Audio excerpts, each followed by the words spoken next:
everybody. It is time for the Wrestle Talk podcast with Joe and Renee. I am your host, Jonesy. Oh my goodness, for you tonight, we have got the high spot segment. We've got the shoot and shout segment. We've got Wrestle Talk podcast game show challenge, the fantasy wrestling segment, the Snippets of Truth. We've got the Hungarian hero Laszlo Arpad coming on. We've got Johnny Pro co-owner DJ Stewart. Oh my goodness, it is going to be an absolute amazing time. So what I want you to do right now is I want you to grab whatever beverage that you have, whether it's beer, water, soda, liquor, whatever that is, even if it's milk and cookies. Grab that bitch, open it, and ladies and gentlemen, take a toast to one of the greatest podcasts around, the Wrestle Talk podcast.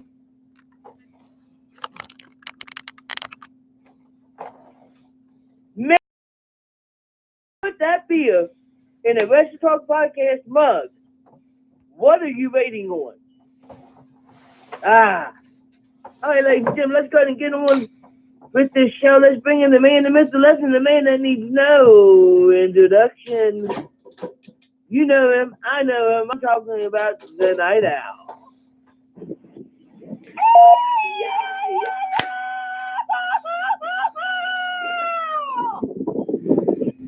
¿Qué pasa? What's going on, Night Owl? Woo! I'm sorry. Well, hey, See, no. I'm too excited. I'm Me- too excited. Me too, Jonesy. Me too, for a lot of different reasons. But first and foremost, man, let me take a second to thank my Lord and Savior for giving us an opportunity to be here. We're on the heels of episode 250 of the Wrestle Talk podcast, and we are well on our way to episode 300. But Jonesy, you know what? I went around the corner and picked up my favorite adult beverage. So I'm going to go ahead and pour up, man. Why don't you tell me and all the Wrestle Talk family what the hell you been up to lately, man? It's been a while since we asked you, man, where you been working? What have you been watching, man? What has been up with Nightmare Jones? Well, you know, I actually went back onto the WWE network and I started watching the older pay-per-views. I'm talking about like WCW Halloween Havoc 1991. And dude, like it just brings me back in time to when I was a kid, you know, seeing a young IRS in the ring as Mike Honda, you know, seeing, you know, some of these older matches, and then I started watching the WWF older pay-per-views like SummerSlams and stuff, like the one where Mabel wrestled The Undertaker and Bertha Faye beat Alonzo Blaze for the women's championship. And so I've been doing some nostalgia stuff recently. That's what I've been doing. Well, dude, that's great to hear. And you know what? You know, we were talking to Born to Wrestle last week, and, you know, we always like to ask the current wrestlers what they're watching, right? Because you as a fan assume that the wrestlers maybe don't watch that much wrestling. They're focused on themselves, their craft, their bookings, their own promos. But surprisingly, you come to find out that these guys watch just as much wrestling as we do as fans. And I love it, dude. That's awesome. I know the our boys for Born to Wrestle were talking about that. Like, yo, I can't seem to get enough of being in pro wrestling and watching pro wrestling. And a lot of times, Jonesy, when people become disillusioned with the product, what they do is they go back in time and watch some of the stuff that helped them fall in love with the sport. And honestly, I think that's a very healthy thing to do. But I do have a question, and I know we got to get into the formality of the show and, you know, Carl Lewis and all that. Yeah. But I want you to think about this as we kind of work through the intro of the show. When you go back and watch now a well-seasoned wrestling fan and pro wrestling official, shout out to Luchador and shout out to our boys over at the Conspiracy Farm for checking us out tonight. Much love. Thank you guys. And if you're listening to us on the replay, we love you just the same. But anywho, Jonesy, when you go back and watch those matches, is there any part of you that goes, you know what? This isn't as good wrestling-wise, technically, as I thought it was. Because we get so caught up in knocking the present product that a lot of times you'll see like kind of really sloppy matches. You know, especially when you look through the Attitude Era. You know what I mean? So I'm curious what you think about that. Example, WCW had some of the most craziest matches that you can think of. And some of them looked well, some of them did not. They had a match at Halloween Havoc. It was Vader. It was Vader, Abdullah the Butcher, Cactus Jack, and somebody else against the Steiner Brothers and Sting. And the end of the match was where Abdullah the Butcher gets sat down in this electric chair that's sitting in the middle of the ring. Okay. And Cactus Jack thinks that's somebody else, and he turns the thing on, and you see all these sparks going, and you see the ring actually catches on fire a little bit. And it's like, that did not work. And then if you want to look at WWE matches that did not work, there was a match between the Big Boss Man and I believe it was the Undertaker. It was a big boss man and somebody, and JR has said it is absolutely his worst match, and that's because it was a dog kennel match where they had all these dogs that were on the bottom of the cage, and they were crapping all over the place. Oh my goodness, really? Well, and listen, we're gonna talk about this and a lot more in episode 251 of the Wrestle Talk podcast. If you want to join the conversation, this is a great time to do so because we want to talk everything relating to the world of pro wrestling. We can talk about Halloween Havoc. We can talk about the 70s. We can talk about present. 657-383-1521. Before we continue the convo, Jonesy, let's do what we always do about this time. Ask everybody to respectfully remove their caps, place their hands over their hearts as we pay homage to the greatest country on God's green earth. And that's America, damn it.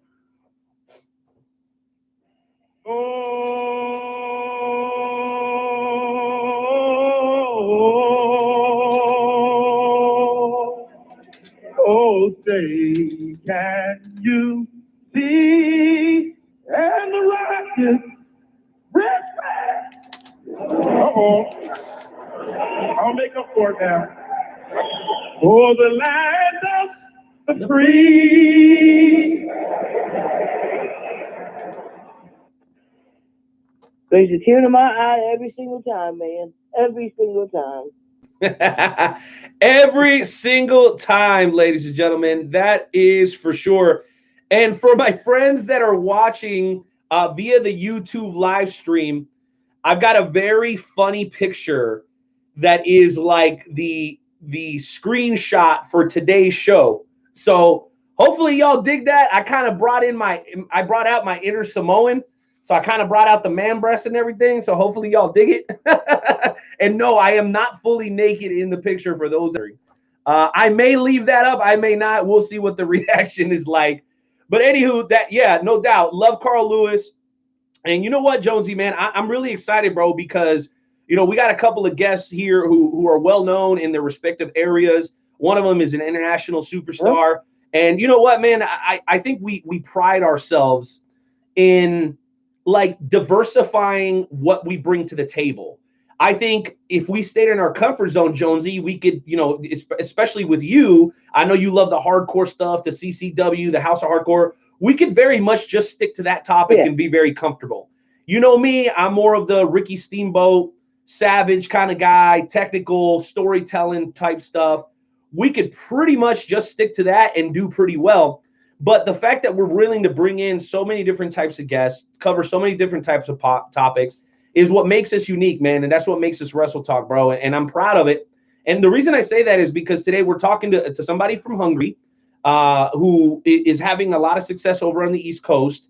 And so I'm excited that we can talk to an international superstar. And then we're talking to our buddy DJ, who's joined us a few times right before Journey Pro shows to like hype the shows and all that. And I know you'll remember that well, Joe.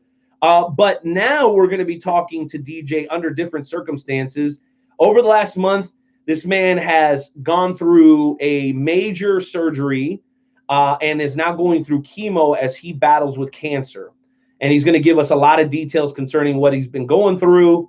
In between that battle, the man got married. And in between that, he's still running one of the hottest pro wrestling promotions in America, Journey Pro. So definitely we're going to bring the heat in tonight's episode, bro. But we'll get there when we get there, because it is now time for what, Jonesy? Why don't you tell people and cue up intern Timmy what it's time for right now on episode 251 of the Wrestle Talk podcast?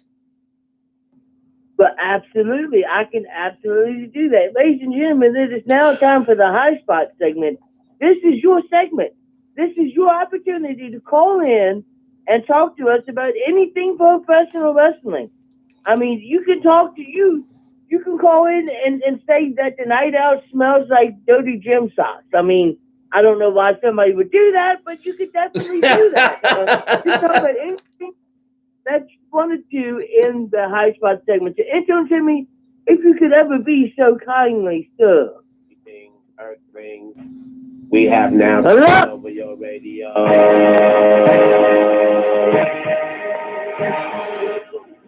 Hit 'em high, hit 'em high, hit 'em high. Hit 'em low, hit 'em low, hit 'em low. Hit the hole.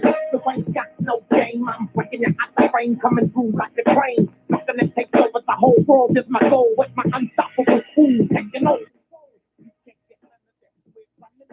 All right, so I know that you wanted to continue talking about, what the conversation we had earlier, but there is another conversation that I kind of wanted to talk about. And I don't know if you've seen this video, but one of the Fatus, I believe it's I can't remember his name, but he was in a wrestling match, and a fan decided that they were going to be funny and jump the barricade. And well, as soon as that happened, the fan ended up getting speared into the barricade and got taken out. And ladies and gentlemen, if you're going to go to a wrestling show, it's fine to boo the wrestlers. It's fine to heckle the wrestlers.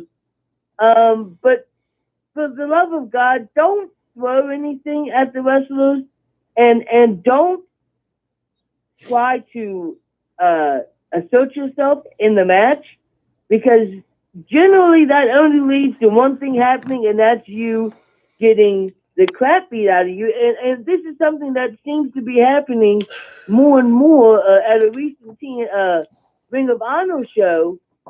Velvet Sky was in a match, and she was being heckled by one of the fans there, and apparently it was so bad that the Ring of Honor officials took him to the back, and he had to be talked to by Bully Ray about that. And then you had TNA star Tanya Valkyrie, who got into it with the wrestling fan, and she ended up knocking the beer out of his hands, and he literally spit on her. I mean, it's just, don't do that. It's crazy. Well, Jonesy, let's geez Louise, this is a hard topic for me. And once again, I'm going to offer up what can be considered to be an unpopular opinion. Okay, so I'm going to preface what I'm about to say by saying this, and I know this is what everyone will forget, and people will be hitting me up on Twitter telling me that I'm an idiot, which, what else is new? Welcome to the club. Take a number. Okay, bro, I have a sneaky suspicion that this conversation has happened more than once.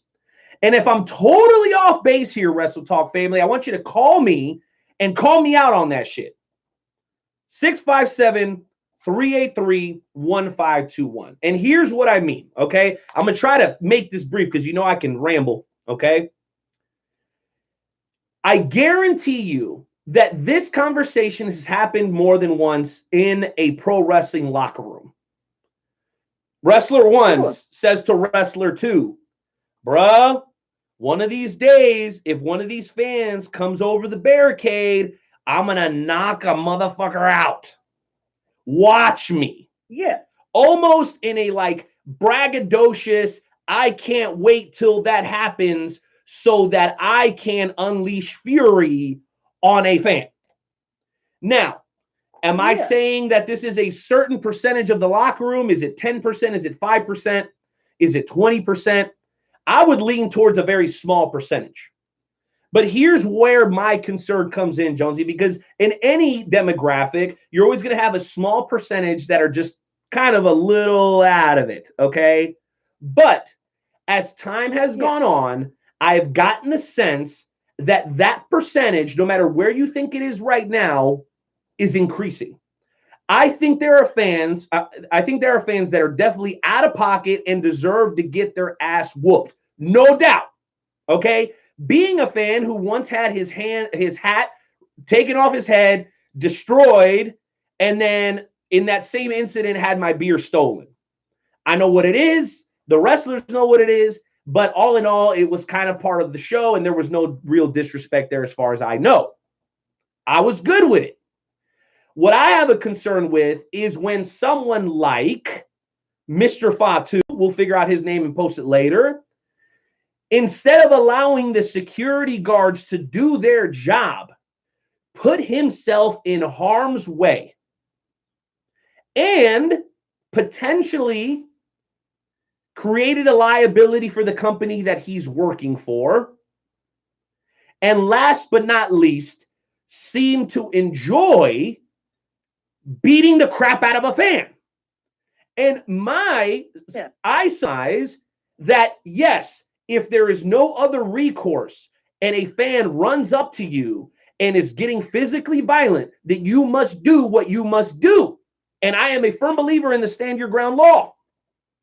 So no disrespect to anybody who's ever had to put their hands on a fan to defend themselves. But there is an eerie feeling in the back of my mind that there are some guys or some girls in locker rooms. I don't know if it's the alpha male thing. I don't know what it is. But I think there is a certain percentage of guys and girls in the locker room that are just waiting for a justified opportunity to put their hands on a fan and then brag about it. They all want a Triple H story. They not all. I'm sorry, I shouldn't have said that. There are some that want to be able to tell the Triple H story. Oh yeah, some fan got in my face and he got into the lion's den and that mother had got what he had coming. Blah blah blah blah. Listen, Jonesy, I'm going to say it again just so I'm not misquoted.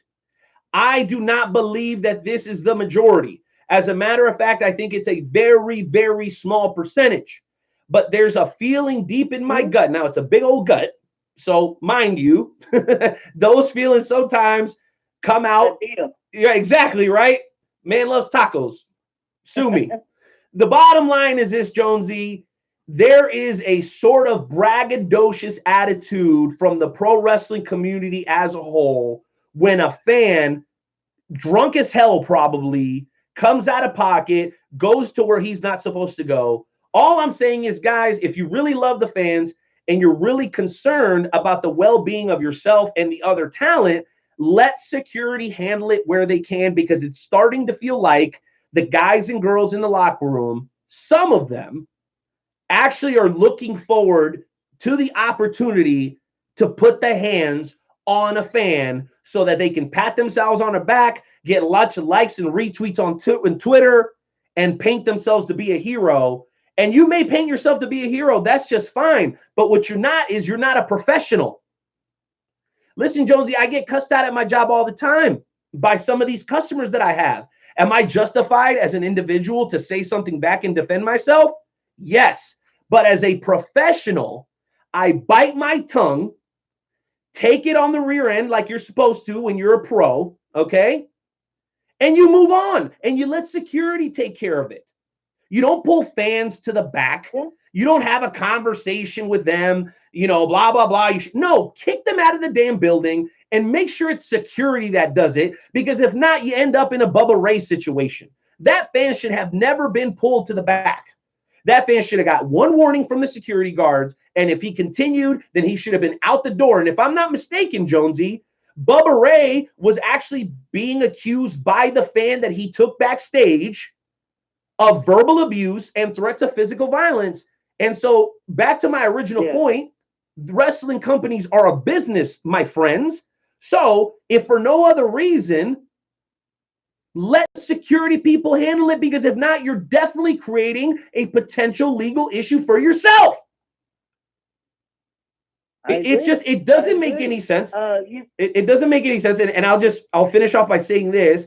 It goes back to my ongoing belief that there are a lot of guys, maybe not a lot. There are some guys and girls who are not there for the play. They are there to get over with the other talent in the locker room.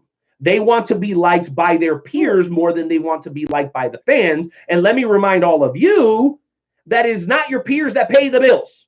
It is the fans. So you should avoid conflict at all costs, Jonesy, at all costs. Unless you have no other recourse, you should avoid conflict. I totally agree.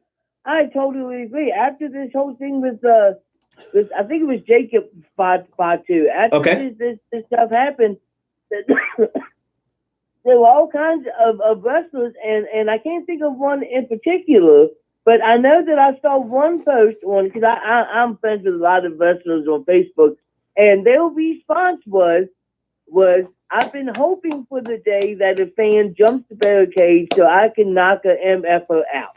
And I'm like, ding, ding, ding, ding. So give me is there a drop for this?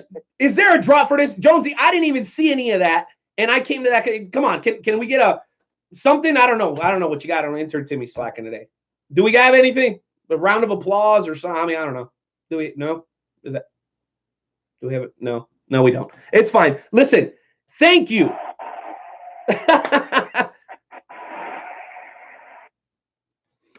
Well done. Listen, and I'm not patting myself on the back. All I'm saying is, Jonesy, it's concerning to me that there are talents who are just waiting for the opportunity to get violent with the fans under a justified circumstance.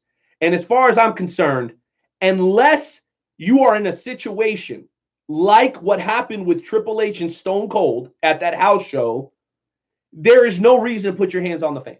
If the fan manages to get right up into your face and threatens physical violence, and you can't turn around and walk away, then you do what you got to do to defend yourself.